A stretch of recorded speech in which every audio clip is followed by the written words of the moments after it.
અને એક જ બાહુબલી દાદાગીરી વાળા વ્યક્તિના માટે રજીસ્ટર ગુજરાતમાં પણ નહીં, ભારતમાં પણ કેવું નહીં બનતું, રજીસ્ટર એની ઘરે જાય છે અને પોલીસ મૂક પ્રેક્ષક બની અને એને જોઈ રહી છે. અને અમારા જેવા નાના માણસ ઉપર જો કોઈ પણ રીતે આની સામે થાય, આંદોલન કરે કે આની સામે બોલે તો અમને ખોટા કેસમાં ફીટ.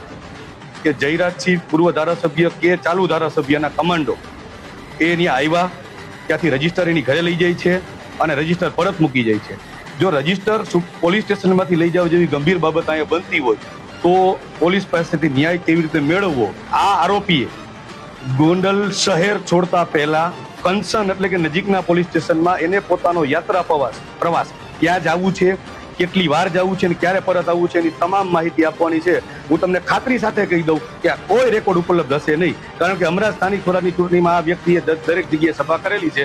તમે અત્યારે પોલીસ સ્ટેશને જઈને ચેક કરો, ક્યાંય પણ આવો રેકોર્ડ ઉપલબ્ધ હશે નહીં. એટલે જો નામદાર સુપ્રીમ કોર્ટ એટલે કે દેશનું સર્વોચ્ચ અદાલત કહેવાય, જ્યાંથી લોકોને ન્યાયની અપેક્ષા હોય, એના નિયમને ઘોડીને પી જતા હોય તો નીચેની પરિસ્થિતિ શું હોય એ તમે સમજી શકો છો.